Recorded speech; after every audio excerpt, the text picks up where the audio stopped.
Hello friends, welcome to Jairin classes. आज हम लोग सीआरपीसी सेक्शन 127 डिस्कस करेंगे। 125, 126 ये दो इम्पोर्टेंट सेक्शंस हमने ऑलरेडी कवर किए हैं और क्योंकि आप लोगों को पता है ये चैप्टर 9 सेक्शन 125 से स्टार्ट हो जाती है, तो इसमें ज्यादा सेक्शंस नहीं है, तो बाकी के दो ही सेक्शंस रह गए हैं 127 और 128, वो हम लोग आज इस वीडियो में डिस्कस करेंगे।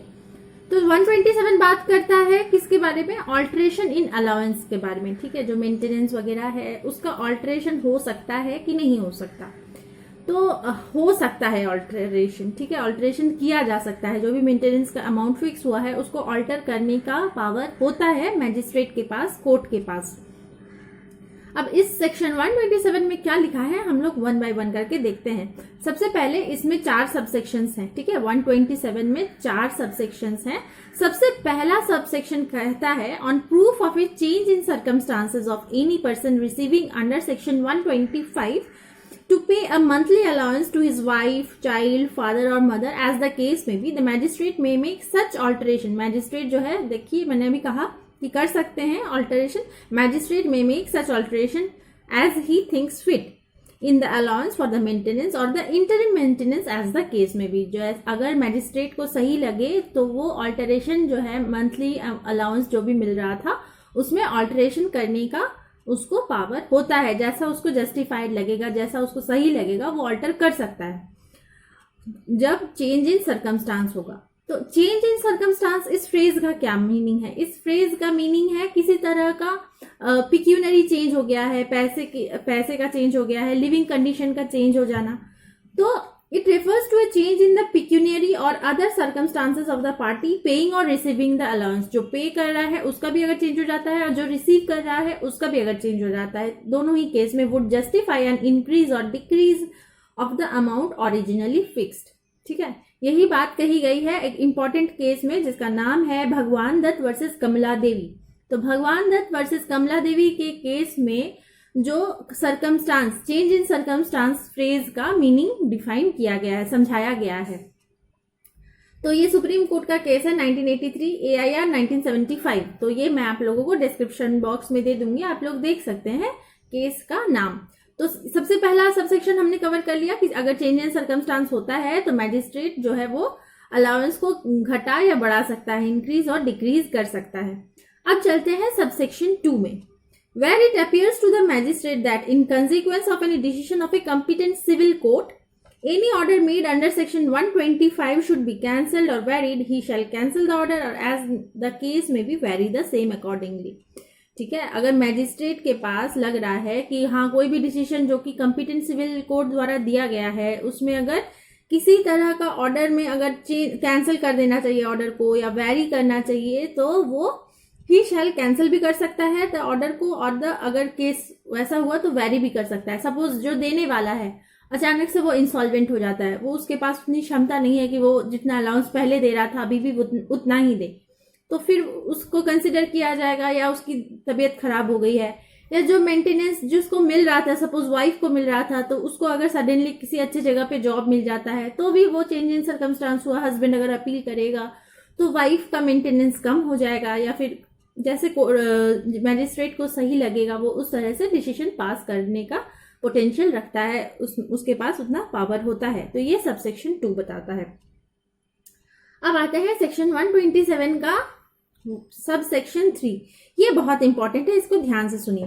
Where any order has been made under section 125 in favour of a woman. ठीक है, जब भी कोई ऑर्डर अगर किसी वुमन के फेवर में हुआ है जिसको कि divorce already who has been divorce by और has obtained a divorce from her husband, the magistrate shall, अगर हस्बैंड से डिवोर्स हो चुकी है महिला की तो उस केस में सबसेक्शन 3 क्या बताता है? किसी वुमन के फेवर में सपोज ऑर्डर पहले ही से पास हो चुका था कि हाँ उसको मेंटेनेंस वगैरह मिलेगा, तो उस केस में कब उसका कैंसिल हो सकता है वो ऑर्डर मेंटेनेंस का? व्हेन द डिवोर्स वाइफ रीमैरीज, अगर वो फिर से शादी कर लेती है, जो वाइफ है डिवोर्स के बाद अगर फिर से शादी कर लेती है तो the order of maintenance may be cancelled from the date of remarriage. जिस डेट से उसकी रीमैरिज हो जाती है, सपोज मेंटेनेंस 2 साल मिला, 2 साल के बाद उसका शादी हो गया, दोबारा रीमैरी कर लिया वाइफ ने, तो फिर 2 साल के बाद से मेंटेनेंस जो है वो कैंसिल हो सकता है। सेकेंड पॉइंट बताता है, ये सबसेक्शन 3 ही चल रहे हैं, उसमें 3 कंडीशंस है, ध्यान रखिएगा। सेकेंड है कि जब किसी कस्टमरी और पर्सनल लॉ एप्लीकेबल है किसी पार्टीज के ऊपर और उसके तहत किसी तरह का अमाउंट पहले या बाद में एक लमसम अमाउंट दिया जा चुका हो, उस केस में अगर कस्टमरी प्रैक्टिस में अगर दे चुका है हस्बैंड, तो फिर वो मेंटेनेंस फिर से दोबारा नहीं होगा, उस केस में कैंसिल हो जाएगा।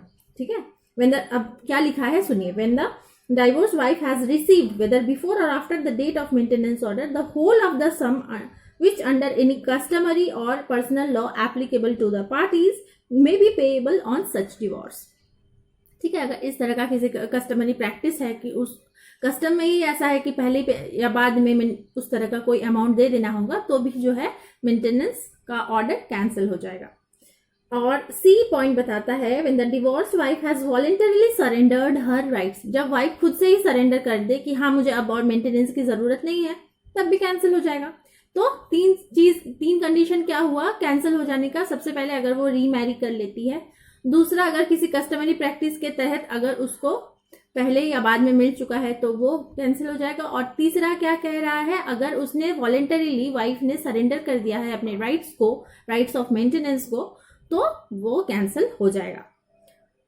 तो ये हो गया सबसेक्शन 3। और सबसेक्शन 4 बात करता है at the time of making any decree for the recovery of any maintenance और डाउरी। ठीक है। जब रिकवरी की बात हो रही है, जब डिक्री पास करेंगे मेंटेनेंस के अमाउंट को रिकवर करने के लिए, डाउरी को रिकवर करने के लिए, by any person to whom order of maintenance has been ordered to be paid under section 125, the civil court shall take into account that sum which has been paid to in pursuance of the said order। अगर कुछ amount पहले से पे हो चुका है, बाद में वो नहीं दे पा रहा है किसी रीजन से, तो जब रिकवरी करने के लिए आएंगे कोर्ट के पास, तो कोर्ट जो है, जो सिविल कोर्ट है, वो उस चीज को देखेगा कि पहले कितना अमाउंट पे हो चुका है, उसके बाद उसको कंसिडर करने के बाद ही वो दोबारा जो है वो डिक्री पास करेगा। कि अगर सपोज लंप सम की बात हुई थी, सपोज 2 लाख रुपए, 2 लाख में अगर वो 50,000 दे चुका है, तो बाकी का 1.5 लाख के ऊपर ही जो है, जो सिविल कोर्ट है, वो उसको प्रोसीडिंग्स करेगी उसकी, या उस पर ही डिक्री पास करेगी कि 1.5 लाख अभी भी बाकी है, तो उसमें 50,000 एक्सक्लूड हो जाएगा। यही सबसेक्शन 4 कहता है। ये 50,000 1.5 लाख वाला मैंने एग्जाम्पल दिया है, सबसेक्शन आप लोग पढ़ लीजिएगा, आई होप क्लियर हो जाएगा। ठीक है। तो एक इसमें इंपॉर्टेंट चीज ये भी है, ठीक है, ये ध्यान रखिए। सेक्शन 127 का जो सब सेक्शन 3 है, उसका एक इंपॉर्टेंट चीज ये है, एंड ऑर्डर वंस पास्ड, एक बार अगर पास हो जाता है, वो remains in force until it is either cancelled और modified by the court only. ठीक है। अगर कोर्ट द्वारा ही मॉडिफाई और कैंसिल किया जाता है तो ही उसमें चेंजेस आएगा, अदरवाइज ये कभी भी चेंज अपनी मर्जी से कोई भी पार्टी नहीं कर सकता है। द मेयर फैक्ट, बस इतना कर देना कि wife has return to live with her husband.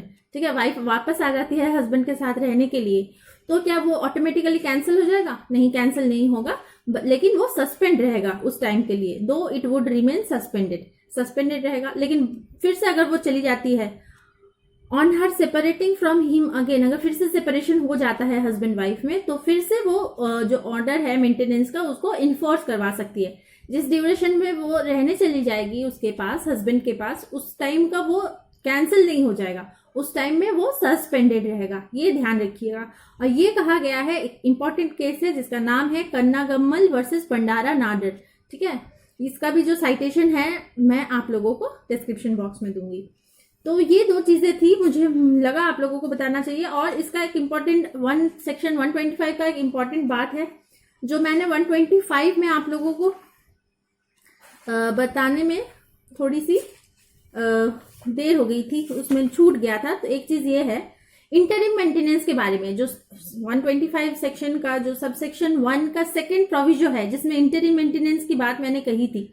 तो इंटरिम मेंटेनेंस पहले से नहीं था, ये 2001 में अमेंडमेंट हुआ, उसके बाद ही इसको इनकॉर्पोरेट किया गया है, जहां पे The magistrate may, during the pendency of the proceeding regarding monthly allowance for the maintenance, order such person to make a monthly allowance for the interim maintenance of his wife, child, father, mother, and the expenses of such proceeding which the magistrate considers reasonable। ठीक है। ये जो मैंने बताया था section 125 का subsection 1 का second provision, ये अमेंडमेंट के थ्रू इनकॉर्पोरेट हुआ था 2001 में, ये ध्यान रखिएगा। और सेक्शन 127 तो समझ में आ गया। और 128 क्या बात करता है? सेक्शन 128 काफी इजी है, उसमें है enforcement of order of maintenance. अब ऑर्डर तो आ गया मेंटेनेंस का, उसका इन्फोर्समेंट कहाँ बात की गई है? सेक्शन 128 में। एक कॉपी ऑफ द ऑर्डर जो है, जो ऑर्डर पास किया गया है उसका जो कॉपी है वो प्रोवाइड करवाना होगा विदाउट पेमेंट। किसको? उस पर्सन को जिसके फेवर में वो ऑर्डर पास हुआ है, ठीक है। And or to the person to whom the allowance for the maintenance or interim maintenance and expenses of proceeding as the case may be is to be paid। जिसको देना है उसके ही पास उसको देना होगा। एंड सच ऑर्डर में B enforce by any magistrate. और वैसा ऑर्डर जो है इन्फोर्स किया जा सकता है किसी भी मैजिस्ट्रेट द्वारा इन एनी प्लेस, ठीक है। कोई प्लेस का प्रिस्क्रिप्शन नहीं है, लिमिटेशन नहीं है, और कोई मैजिस्ट्रेट का क्लास भी नहीं डिफाइन किया गया है। तो किसी भी मैजिस्ट्रेट द्वारा किसी प्लेस में जो है enforcement of order of maintenance करवाया जा सकता है। और कॉपी जो है वो दे देना होगा without payment to the party, और पेमेंट भी टाइम से देना होगा, जो भी टाइम वगैरह फिक्स किया जाएगा ऑर्डर को अच्छे से इन्फोर्स करवाने की बात जो है सेक्शन 128 में की गई है। तो 125, 26, 27, 28, 128 तक चैप्टर 9 पूरा हमने कवर कर लिया है। आई होप आप लोगों को समझ में आ गया होगा। अगर फिर भी कोई किसी तरह का डाउट है आप लोग मुझसे कमेंट सेक्शन में पूछ सकते हैं। इसी के साथ चैप्टर 9 खत्म होता है। कैसा लगा जरूर से कमेंट सेक्शन में लिख के बताइएगा। और अगले वीडियो में फिर हम लोग नेक्स्ट चैप्टर स्टार्ट करेंगे। आज के लिए इतना ही। Thank you so much.